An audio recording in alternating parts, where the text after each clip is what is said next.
Biz bu qoyunu qırtdırırıq, yunun heç bir yerə təhvil verə bilmirik, heç yerə sata bilmirik. Və məcburuq ki, yenə çıxadaq, qıraqda bir yerdə yandıraq, nə bilim, tökək ora bura. Heç olmasa bunun yünündən istifadə eləyə bilsəydik, heç bir məntəqə, heç bir alıcısı yoxdur.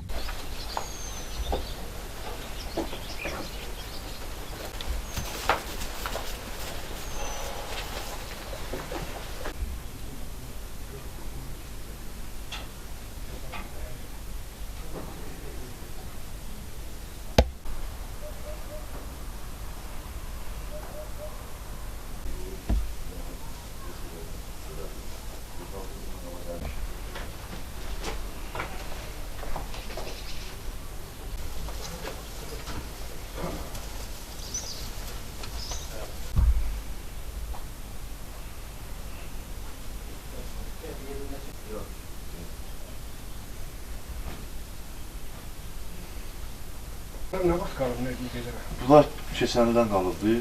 Bu ikilər də yığmışıq, hepsi. Amma yanında alıcı yoxdur. Bir neçə il bundan qabaq alırdılar, sata bilirdi, 4-5 il bundan qabaq. Bu son axır bu illərdə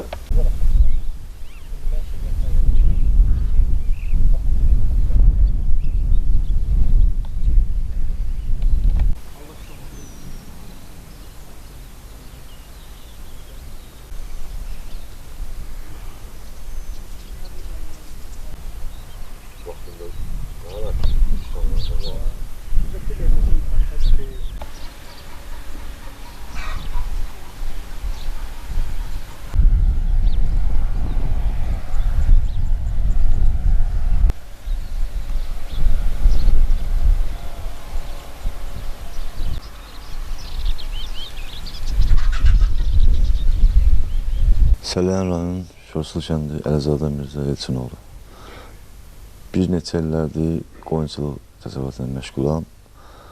Bu son axır 3-4 illərdir biz bu qoyunu qırtdırırıq, yunun heç bir yerə təhvil verə bilmirik, heç yerə sata bilmirik.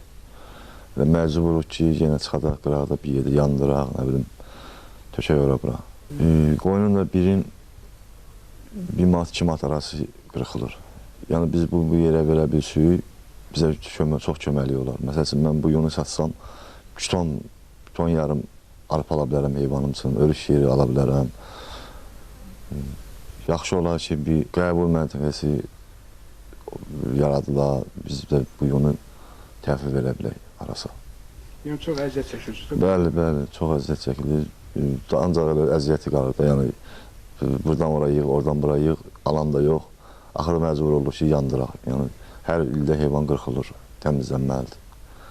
Hamısı da tökülüb qalıb belə.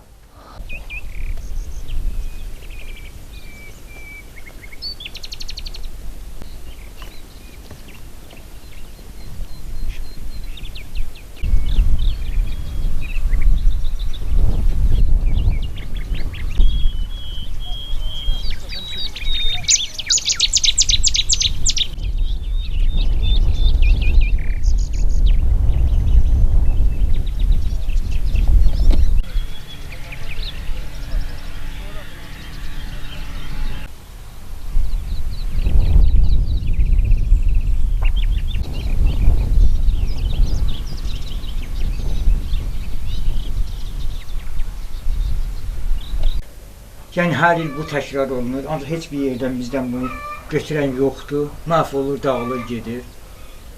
Sovet vaxtı bundan çox güclü istifadə olunurdu. Zəniyə Malik Zəkioğlu, Səlyan rayonu Borankənd kəndində yaşayıram, təsərrüfatla məşğulam, əsasında qoyunçuluq təsərrüfatla.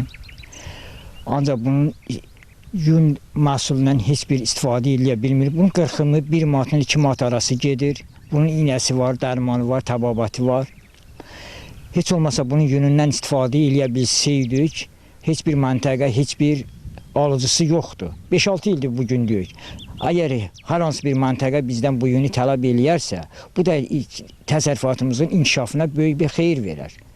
Və ondan biz də istifadə eləyərik, bunun iynəsinə, dərmanına, öz dolanışığımıza böyük təsir olar. Keçən ilki yünü yandırdım, getdi. İndi bu ilki qalıb hələlik. Yəni o yanmaz da, indi ona görə yandırmıram, yanmaz. Çünki nəmlik var onda. Keçən 2 gün görüm də yer yoxdur da yığmağa da, hara yığaq, nə üçün yığaq? Bilsək ki, bunu kimsə bizdən götürəcək, elə saxlayaram, elə qəşəng saxlayaram ki, təki götürən olsun, yoxdur.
Səlyan rayonu Şorsulu kəndi, Əhmədov Balaş. Bəli, bu qoyunçuların ağırlı yerləridir, necə deyərlər. Yun məhsullarının satışı bu günləri çox çətin başa gəlir. Ümumiyyətlə, bazarı yoxdur yunun. Əvvəlki illərdə Səlyan rayonunda 2 tədarük məntəqəsi vardı. Lakin bu günləri heç yaxın rayonlarda da hətta yoxdur. Buna görə tədarük məntəqələrinin təşkili biz çox xahiş edərdik ki, heç olmasa 2-3 rayonda, məsələn, bir yaxın rayonlarda tədarük məntəqələri təşkil olunsun və bu satışın da zəifləməsinin ən böyük səbəblərindən biri bizim yunumuzun bu günləri standarta uyğun olmamasıdır. Yəni bizim regionda saxlanılan qoyunlar qaba və yarım qaba yunlulardır. Onların da tədarüki necə deyərlər, zavodlara və tədarük məntəqələrinə o qədər sərf etmir. Çünki bunu da aradan qaldırmaq üçün yaxşı olar ki, fermerlərə yarım zərif və zərif yunlu qoçların gətirilməsinə köməklik olsun, qoyunun cins tərkibi yaxşılaşsın və yenə köhnə qayda ilə yunun dəyəri öz yerinə gəlsin. Bundan əvvəl yunu satıb kolxozda kolxozçuların, pambıqçıların, taxılçıların, traktorçuların əmək haqqısını verərdik. Yəni yundan bahalı hər hansı bir məhsulumuz yox idi. Bu günləri o aşağı düşməyə, həm tədarükün olmaması, həm qoyun cinslərinin yaxşılaşdırılmamasına görə yun tədarükü zəif olub.